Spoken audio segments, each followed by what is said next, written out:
Hey, many times, many silly Mandela Effect believers believe in very fragmented ideas. They try to insist they remember it a certain way, and typically, I don't even deny they remember it in that way. However wrong it is. The philosophical holes in the notion of Mandela Effect should be enough to warn any thinking human being that it cannot possibly be true. That is what I explain and totally debunk in my series of videos. Watch it right now if you haven't. But one has to watch all the way through to fully understand my perspective.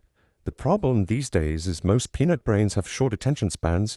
They cannot sit through a full thought of anything, let alone heavy philosophical explanation.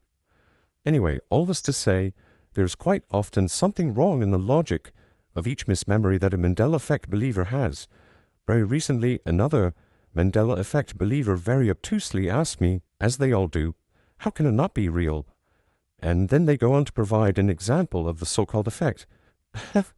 This is never an example of the effect unless we consider this effect, as I've said before, as a purely psychological phenomenon or as some collective folly of many people. In this example, this Mandela Effect believer insists that the title of the movie was always To Wong Foo with Love, Julie Newmar, which makes absolutely zero sense, because when you realize the actual title is based on a personal note, brief letter type of thing written on a photograph that's in the movie, you would then soon realize it cannot possibly be To Wong Foo with Love, Julie Newmar, because that's grammatically fragmented, incorrect. It's an absurd statement that would be meaningless. Only To Wong Foo, thanks for everything, Julie Newmar, makes sense, as it is a brief note written by Miss Newmar with her signature on a photograph. That is the only way it could make sense. They are totally misremembering the title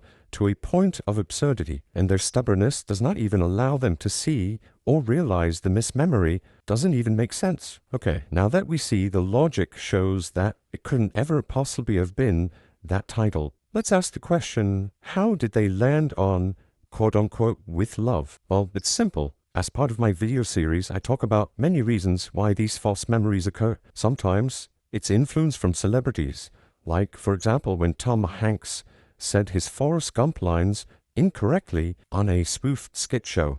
Or influence comes from writers or journalists spreading wrong facts. If you've seen my video series on this, then you have seen how I have demonstrated that over and over. Another one is the difficulty in remembering a detailed thing, like this very title. For goodness sake, it's like a full sentence.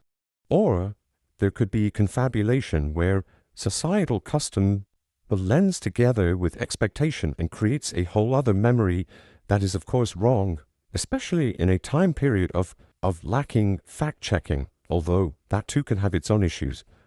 But the lack of fact-checking combined with mishmashing the facts for the sake of the news story, for the sake of getting it done, this happened a lot, and it still happens, but things can be corrected faster or sooner these days. So most likely the subculture of other movies combined with the expectation of note writing or letter writing created the quote-unquote with love part. These popular movies also, through time, probably added to the expectation of custom and societal norm. For example, To Sir with Love from 1967, or From Russia with Love from 1963.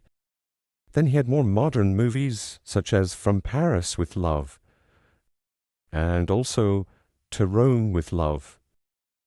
And given the brief personal letter nature of the signed photograph with iconic actress, the ending of the note, or what's called the valediction or complimentary close that we would write in a letter, we expect most likely the phrase with love because of the nature of the movie itself.